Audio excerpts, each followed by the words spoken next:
nó gỗ và nó sao vậy kệ luôn nó chín này bởi vì nhiều lá ấy này. Gửi tiền đi qua két tiền nhá. ui xe cái dưới đây Kệ đó Một đời nghe thật đi thì mình được sao thì nó quay lại không nhanh nhá sơ ơi. Ô có chìa khóa chưa? nó lên được cổng nó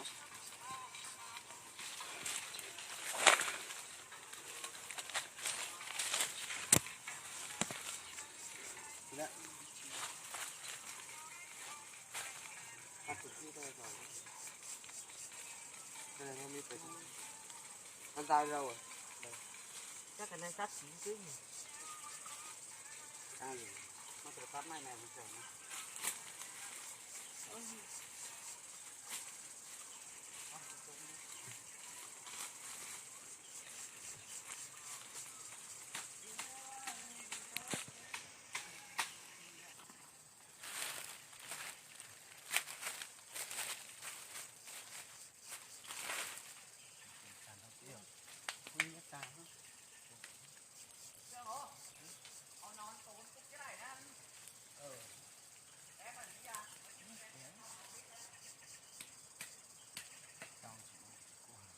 Này còn cái rơi nào không?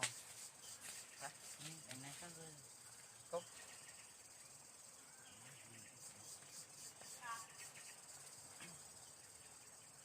bắt tí chắc Này đậu đó kia đưa lại một cái lá vào trên đây nó ra ngoài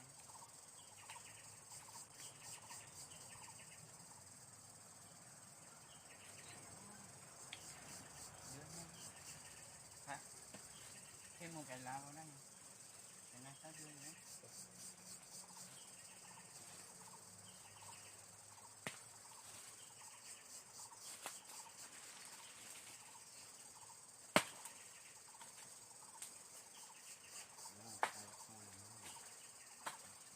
Vâng đây. Cho vào nhiều đấy. Không. Quấn luôn. Đúng đấy. Nó lên kia chăm đi kia đi Đấy vào đi. lên này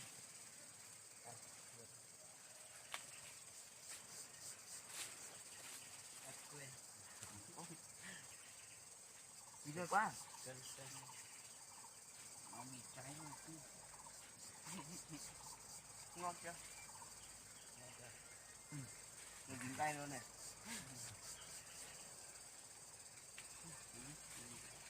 Không không. À. Định làm cái gì? nó buồn lại ấy. Không. Cứ buộc vào đi. Nhưng mà cái này không thả về nó dễ Im đi. Làm ngay. thằng ăn thú càng chân nó là chắn á thì cái này này ồ thì nó buồn lại cái này cắt lấy ra một cái nó chém hay là Ngon bắt đó. Chắc chín rồi. này đang chạy cái lá này đấy Chín rồi. làm mười rồi đã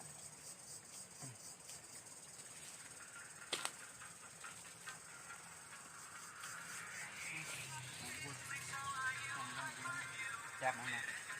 nó thêm phá thức bản Mang cái đây. Lấy cái kia làm thế này luôn. Ừ. Đúng rồi. ô khô này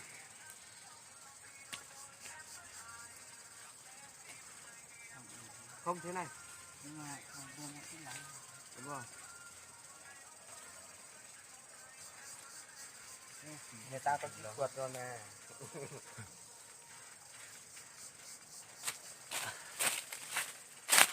Có tôi. cái Đấy này đó. cắt chín rồi À đây. ăn đi à đây tắt lửa cái này nó có cả Chuan. ăn tiên chỉ là ăn riêng nhỉ Ừm.